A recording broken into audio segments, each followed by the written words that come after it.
In the vibrant city of Hangzhou, where traditions meet modern innovation, a story unfolds that embraces the beauty of cultural diversity. In this episode, we welcome back an old friend to offer her thoughts on this point of view.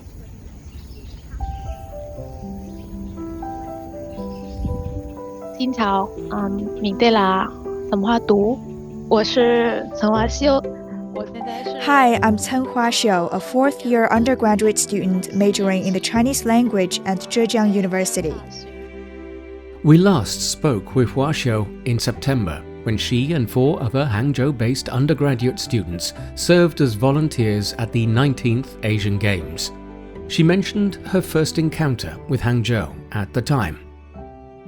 为什么我选择杭州？是因为我从小的时候就通过《白蛇传》的。 Why Hangzhou? Well, I remember watching The Legend of the White Snake on TV when I was a child and falling in love with the picturesque ancient city depicted in the movie. Later, I learned that the city where the story takes place is called Hangzhou. 然后看到中国的一些动画，以前的动画，比如哪吒或者葫芦娃。 I've also seen a number of Chinese classic animated cartoons, such as The Legend of哪吒and the Calabash Brothers. To me, the drawings and graphic art in the cartoons are stunning. Perhaps that is what inspired me to enjoy drawing so much as a child. So the Chinese cartoons were dubbed and broadcasted on our television stations. And as I become older, I enjoy watching films and TV adaptations of classic Chinese literature and martial arts fiction. I think when we were young, we were all more or less motivated by those heroic characters and aspired to be just like them one day. At the time, the characters in the Chinese folk tales and mythologies were who I aspired to be.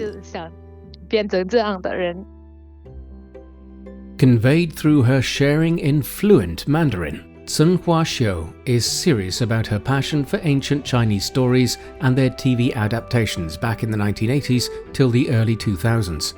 This made us even more intrigued about how this 22-year-old Vietnamese girl developed such a great interest in China, its language and culture.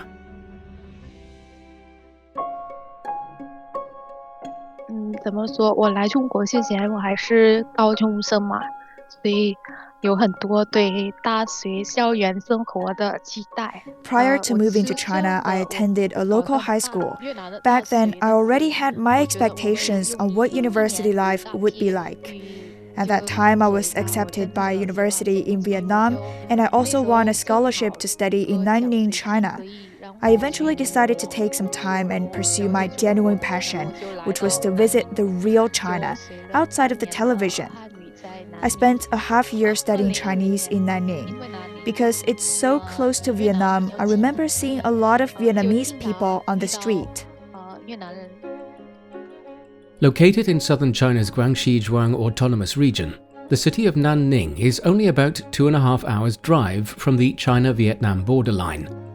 Huaxiu says that the convenience has attracted quite a number of Vietnamese traders to sell local produce there, even back in the year 2020 when both countries were undergoing pandemic controls. 就是我在南宁认识的越南人，认识的比较多的，就是可以。 The Vietnamese I met in Nanning were mostly business people. They shipped crops and fruits from Vietnam and sold them in China. I remember being astonished by their good understanding of which types of fruits were popular among Chinese consumers, and they also made friends with the Chinese people. Outside of the classroom in Nanning, Cen Huaxiu became an enthusiastic China observer and immersed herself in the life of the residents.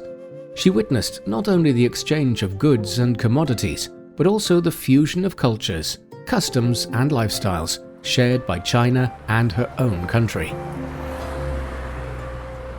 我还记得有一次我坐出租车，然后 Then one day when I was taking a taxi in Nanning, the Chinese taxi driver just suddenly switched to Vietnamese during our talk after learning that I was Vietnamese. I was amazed and asked how he learned it so well.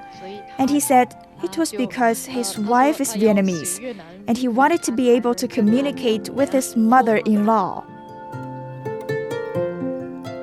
Without a doubt, such stories exemplify the essence of people-to-people diplomacy, where individuals, empowered with curiosity and a hunger for understanding, become the ambassadors of goodwill between nations. And Huaxiu, the main character in this narrative, continued her observations through the lenses of education and internship after relocating to Hangzhou. With its UNESCO-listed West Lake and historic temples, the city provided a picturesque backdrop for Cen Huaxiu's cross-cultural exploration.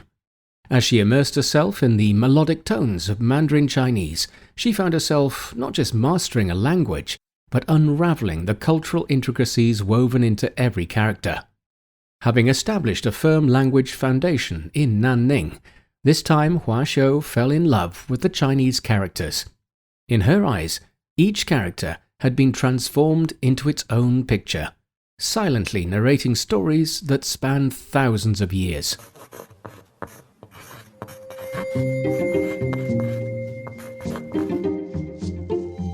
本身也是比较喜欢画画，然后汉字比较满足我我想画的愿望吧。 I enjoy drawing, and writing down Chinese characters makes me feel as if I'm drawing a picture rather than merely writing. I bought calligraphy copybooks so I could practice writing the characters. When I initially started practicing, I would sit and write for hours every day, just enjoying the pleasure of handwriting. The characters are mysterious to me. Even if I don't understand what each stroke implies, the picture becomes evident after I combine them in one character, which is amazing. From her description, Cen Huaxiu comes across as a peaceful girl who would sit for hours just pursuing her own interests. But when asked if this quiet and peacefulness is all that's in her character, Huaxiu disagrees lightheartedly over the phone line. 以前高中的时候还是挺爱玩的，然后 Well, back in high school, I used to be very playful and extroverted, always participating in all kinds of sports groups and events. During the epidemic, however, I spent more time indoors by myself and became gradually used to it. Nowadays, even speaking in front of a group of people makes me uneasy. So I've also wanted to challenge myself on that. And we later realized that is her true personality, strong at heart and always looking for ways to enhance her talents by challenging herself in any possible way. In August 2023, therefore, Cen Huaxiu sought the opportunity to register for a speaking contest during the 2023 China-ASEAN Education Cooperation Week. There, she and a dozen other university students who, like Huaxiu, come from ASEAN countries, gave speeches on their China stories. 我提到最初我为什么来到中国。 I talked about my earliest knowledge of China, which was even before I fell in love with the cartoons and TV series. So it all began with a railroad right next to my house, and I remember being woken up in the mornings, hearing the train approaching towards the north, and wondering, where was it going? Later, I learned that such trains connected us to our neighbor China. So, in a way, I feel like that train linked my relationship to China, eventually bringing me here to explore this nation. The train Huaxiu mentions is the Beijing-Nanning-Hanoi through train.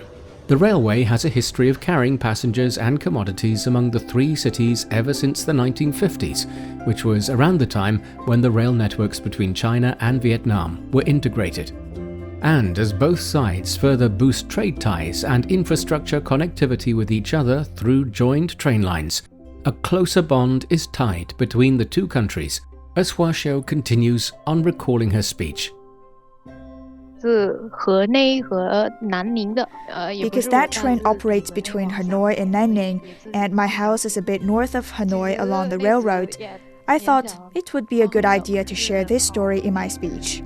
I practiced for a month with my teacher, but when I was on stage telling my story to the audience, I was literally shaking.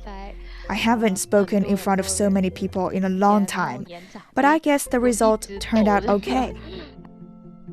She continues on that her decision to embark on this educational adventure in China was not just about broadening her linguistic horizons, but also about following her passion and making long-lasting connections that transcend geographical boundaries. Though she wrapped up the speech nervously, Cen Huaxiu was eventually awarded the third prize in the contest. She told her family about that experience. They were all very supportive and excited for her. 因为我家人也去过中国，然后对中国的印象很好。 My family visited me in China as well, and their trips here gave them a very good impression of this country. They know I'm safe here, and they're so proud that now I get to study in Zhejiang University, which is like one of the top-ranking universities in China. Equipped with love and support for those who care for her, therefore, Cen Huaxiu set off to continue with her observatory journey in Hangzhou. In classrooms and internship offices, Huaxiu shares smiles, stories and dreams with her Chinese peers and colleagues, while breaking down linguistic barriers and forging friendships that endure beyond borders. She does, however, emphasize that the Chinese she learns in school and the Chinese she uses in daily discussions at work are very different. 虽然我是汉语专业，但是我觉得 Even though I majored in Chinese, I still get confused on how to phrase a sentence correctly. When I'm writing, I've noticed that Chinese folks use phrases or idioms to convey their message in elegantly condensed words. But those phrases are beyond my comprehension at the moment. And whether I speak or write, I always use plain language. So my internship coworkers would patiently present those phrases to me in order for me to take note and assist me memorizing them. Huaxiu is optimistic that through continued learning and practice, she will master the language soon, perhaps just in time for her to plan out a future career here in China. 我觉得我会留在中国工作的，因为 I think I will remain in China and find a full-time job here in the future. I like staying here and witnessing how fast this country is growing, as well as all the possibilities it provides me. I'm enjoying my current internship, but in the future, I may change my professional path and pursue a master's degree in a different field. Because for me, learning a language is only the first step in understanding a different society, and I hope to obtain a more multifaceted perspective on China in the near future.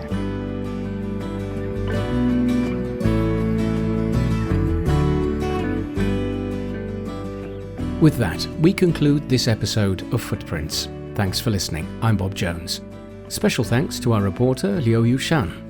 If you're interested in hearing more about the lives of ordinary but incredible people in China, follow us wherever you get your podcasts. Just key in Footprints and you can find more stories anytime, anywhere.